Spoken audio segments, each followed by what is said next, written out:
There's a lot of really awesome, strong-hearted people that live in the villages. You have to be. I am a member of Anvik, which is an Athabascan village right on the Yukon River. We're only accessible by air, boat in the summer, snow machine in the winter by the river. I am from the Loudon tribe, from the village of Galena. However, I grew up in the village of Kotzebue. As a young girl, we did a lot of cultural activities. Eskimo dancing, preparing fish. The men would go off hunting, berry picking, a lot of subsistence. I have a strong connection to this island because of my Alutiiq heritage. I have children here, and they were also born here. So I'm really a third-generation Alaska Native living in Kodiak. In Alaska, Indian country is not necessarily defined in the same ways as Indian country is defined in other areas of the country. We have huge geographical differences.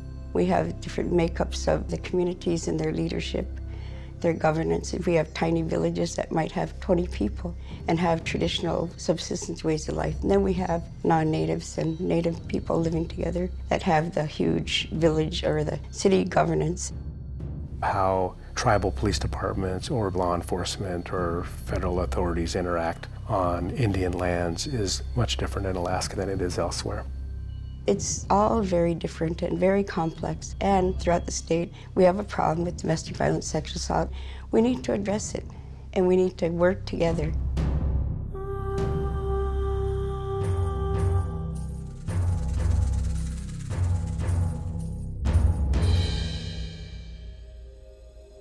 There's 229 tribes in Alaska. There's only 92 tribal communities that are accessible by road. So it's very remote. We, in most of our communities, cannot pick up a phone and dial 911 and get an immediate response. In rural Alaska, 911 call will get routed to a dispatch center, and that dispatcher now has to figure out where this emergency is occurring in the very large state of Alaska, and then route that call to the proper place where they can actually have some sort of law enforcement response. The smallest communities, if they have law enforcement, it generally is either a village police officer, commonly referred to as a VPO, that's hired by the village themselves or even hired by the tribe to provide basic services in those communities. Other communities have VPSOs, which are village public safety officers. The VPSO program is a unique law enforcement unit within the United States as well as in Alaska, in the sense that VPSOs are not state employees. They are employees of the nonprofits that we partner with and provide grant money to. And that's where the uniqueness comes into play, because there's virtually no area in the country where you have an organization that's not a government organization employing law enforcement officers. Part of the requirement of having a VPSO is the village provides a public safety building or a public safety office. So typically that consists of an office space for the VPSO to work with his computer, and they also are required as part of that to provide a jail cell, a holding cell of some sort. In some cases that's a built-in cell that's part of the office space, in other places that's just a cage that's bolted to the floor. When somebody reports a criminal offense or a sexual assault in the community, the VPSO's initial responsibility is to assure the individual's safety. Preserve evidence, identify who is involved, and then quickly communicate that information to the troopers that are responsible for that region or area that they're in.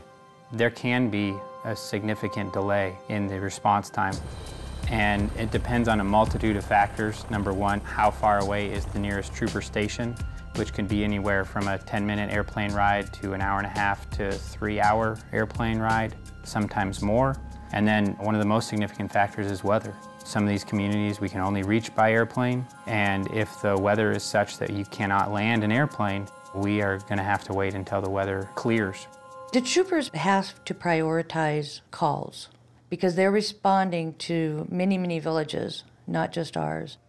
The Alaska State Troopers might not be able to get to a certain location for a considerable amount of time, so we rely on the local resources that that village or tribal organization may have.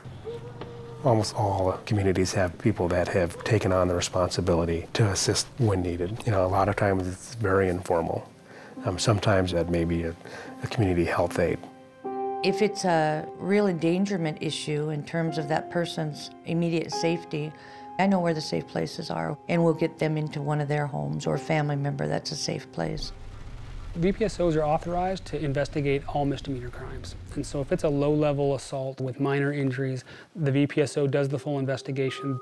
Anytime we go beyond the misdemeanor to a felony level case, then that case is the responsibility of a state trooper. We don't have any forensic sexual assault nurses and or people that can do evidence gathering on site in the village. Troopers will go out as soon as they can, assess the situation, and will bring the victim into town for an exam.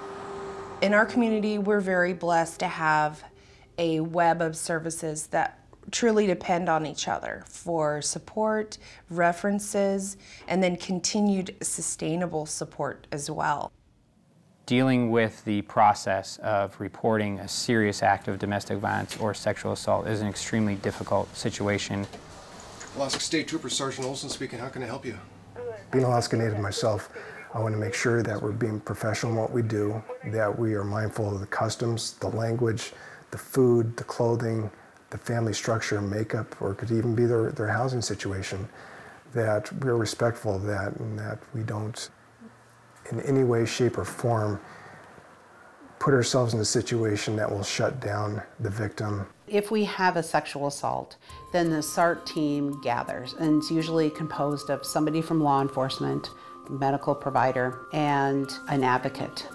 Yep, everything's all set up. I got the interview room ready and prepped, and I got the family room ready. The idea is to bring everybody together and do an interview with a victim one time instead of having them to tell their story over and over and over again and re-victimize in a way. Even though this person's a victim of crime, when we see them, they're our client. It's important to remember that victims will almost always have more than one trauma at one or more times in their life.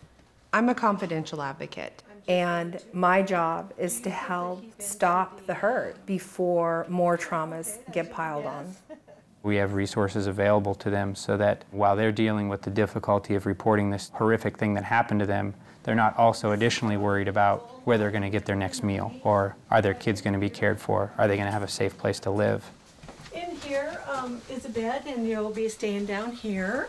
I'm seeing a difference in willingness of women to speak up, to follow through with protective orders, to not just drop their case. So slowly but surely, I am seeing a change.